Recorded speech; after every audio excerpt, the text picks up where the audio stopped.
എറണാകുളം ജില്ലാ പഞ്ചായത്ത് UDF സ്ഥാനാർത്ഥിയുടെ പത്രിക തള്ളിയതിനെതിരെ നിയമ നടപടിയുമായി മുന്നോട്ടു പോകുമെന്ന് DCC പ്രസിഡന്റ് മുഹമ്മദ് ഷിയാസ്. വരണാധികാരിയുടെ ഓഫീസിലെ ഉദ്യോഗസ്ഥരും സുരക്ഷാ ജീവനക്കാരുമാണ് LC ജോർജിന്റെ പത്രിക തള്ളാനിടയാക്കിയത്. രാഷ്ട്രീയ താൽപര്യത്തോടെ ഉദ്യോഗസ്ഥർ പ്രവർത്തിച്ചു. വരണാധികാരിയുടെ ഓഫീസിലെ CCTV ദൃശ്യങ്ങൾ പരിശോധിക്കണമെന്നും ഷിയാസ് ആവശ്യപ്പെട്ടു. തെരഞ്ഞെടുപ്പിലെ ഉദ്യോഗസ്ഥന്മാർ രാഷ്ട്രീയ ലക്ഷ്യം വച്ചിട്ടാണ് അവർ പ്രവർത്തിക്കുന്നത്. അവിടുത്തെ CCTV ദൃശ്യങ്ങൾ പരിശോധിച്ചാൽ 2:50 അവർ കളക്ടറേറ്റിലെ വരണാധികാരിയുടെ ഓഫീസിന് മുന്നിൽ, കളക്ടറുടെ ഓഫീസിന് മുന്നിൽ വന്നതായി കാണാൻ കഴിയും. അവരുടെ കയ്യിൽ വേറൊരു പത്രികയുമുണ്ട്.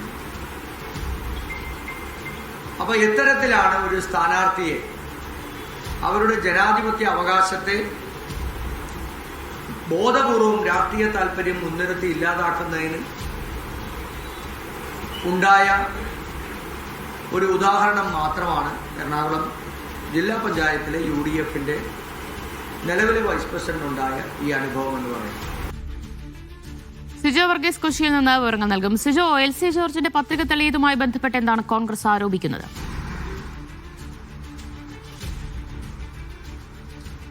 ദിവ്യ, എറണാകുളം ജില്ലാ പഞ്ചായത്ത് കടമക്കുടി ഡിവിഷൻ എന്ന് പറയുന്നത് കോൺഗ്രസിന് അനായാസം അല്ലെങ്കിൽ UDFന് അനായാസ വിജയം പ്രതീക്ഷിച്ചിരുന്ന ഒരു സ്ഥലം തന്നെയാണ്. അതുകൊണ്ട് തന്നെയാണ് അവിടെ ഒരു ഡെമ്മി സ്ഥാനാർത്ഥിയെ പോലും നിർത്താത്തത് എന്നാണ് UDF ഔദ്യോഗികമായി നൽകുന്ന ഒരു വിശദീകരണം. പക്ഷേ എന്തായാലും ആ പത്രിക തള്ളിയത് വലിയ രീതിയിൽ UDFന് തിരിച്ചടിയാവുകയും ചെയ്തിരുന്നു. പിന്നാലെയാണ് ഇത്തരത്തിലൊരു വിശദീകരണവുമായി DCC പ്രസിഡന്റ് മുഹമ്മദ് ഷിയാസ് തന്നെ രംഗത്തെത്തിയിരിക്കുന്നത്. പ്രധാനമായും ഇക്കാര്യത്തിൽ ജില്ലാ കളക്ടർക്കും അതുപോലെ തന്നെ തെരഞ്ഞെടുപ്പ് ഉദ്യോഗസ്ഥർക്കും ആ സ്ഥലത്തുണ്ടായിരുന്ന പോലീസ് ഉദ്യോഗസ്ഥർക്ക് അടക്കം വീഴ്ച പറ്റിയിട്ടുണ്ട് എന്നുള്ള ഒരു വാദമാണ് കോൺഗ്രസ് അധ്യക്ഷൻ തന്നെ ഉയർത്തുകയും ചെയ്തിരിക്കുന്നത്. ഇക്കാര്യത്തിൽ നിയമപരമായിട്ടുള്ള നടപടി സ്വീകരിക്കുമെന്ന് പറയുകയും ചെയ്യുന്നു. കോടതിയെ സമീപിക്കാനാണ് നിലവിലെ തീരുമാനം. എന്തായാലും അവിടുത്തെ CCTV ദൃശ്യങ്ങളടക്കം പരിശോധിക്കണം എന്നാണ് പ്രധാനമായും അദ്ദേഹം പറഞ്ഞു വെക്കുകയും ചെയ്യുന്നത്. രാഷ്ട്രീയ താൽപര്യത്തോടു കൂടി തന്നെ ഉദ്യോഗസ്ഥർ പെരുമാറി എന്നുള്ള ഒരു വാദം ഉന്നയിക്കുകയും ചെയ്യുന്നുണ്ട്. മറ്റൊന്ന്, ഈ ജില്ലയിൽ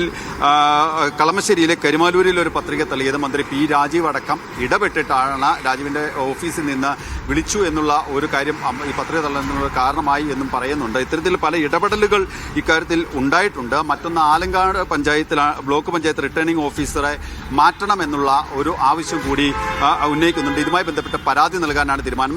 ആലങ്ങാട് പഞ്ചായത്തിൽ 2 UDF സ്ഥാനാർത്ഥികളുടെ പത്രിക തള്ളുകയും ചെയ്തിരുന്നു. ഇക്കാര്യത്തിലെല്ലാം തന്നെ നിയമപരമായ നടപടികൾ സ്വീകരിക്കും, പരാതി നൽകും എന്നുള്ള ഒരു കാര്യമാണ് DCC പ്രസിഡന്റ് ഉന്നയിക്കുകയും ചെയ്തിരിക്കുന്നത്. കാരണം പ്രധാനമായും ഈ പത്രിക തള്ളിയതിൽ ഏറ്റവും കൂടുതൽ പ്രതികൂലമായി ബാധിച്ചിരിക്കുന്നത് UDFനെയാണ് എന്ന് വേണം നമുക്ക് പറയാൻ. ഏതാണ്ട് എറണാകുളം ജില്ലയിൽ നഗരസഭകളിലും പഞ്ചായത്തുകളിലും ബ്ലോക്ക് പഞ്ചായത്തുകളിലും ഒപ്പം തന്നെ കൊച്ചി കോർപ്പറേഷനിലടക്കം ഏതാണ്ട് 500ഓളം പത്രിക ആണ് തള്ളിയത്.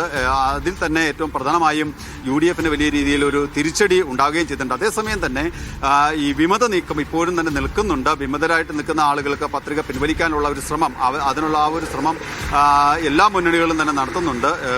UDF ആയാലും LDF ആയാലും പ്രധാനമായും പലയിടങ്ങളിലും UDFനും ഇത്തരത്തിൽ വിമതർ നിൽക്കുന്നുണ്ട്. ഇത്തരത്തിൽ വിമതരെ പിന്തിരിപ്പിക്കാനുള്ള ഒരു ശ്രമം നടക്കുന്നുണ്ട്. പ്രധാനമായും ആലുവ നഗരസഭയിൽ മുൻ ചെയർപേഴ്സൺ തന്നെയാണ് കോൺഗ്രസിന് വിമതനായി നിൽക്കുന്നത്. ഒപ്പം തന്നെ മറ്റ് പലയിടങ്ങളിലും വിമതശല്യം നിലനിൽക്കുന്നുണ്ട്. അവരെല്ലാം പ്രശ്നങ്ങൾ പരിഹരിക്കാനുള്ള ശ്രമം നടക്കുന്നു. പറവൂരിലും കോതമംഗലത്തും LDFന് വലിയ രീതിയിലുള്ള പ്രതിസന്ധി ഉണ്ട്. കോതമംഗലത്ത് CPMൽ തന്നെ വിമത സ്ഥാനാർത്ഥി ഉണ്ട്. അത്തരത്തിൽ പല്ലാരിമംഗലം പഞ്ചായത്തിലാണ് ഇത്തരത്തിൽ വിമത സ്ഥാനാർത്ഥി ഉള്ളത്.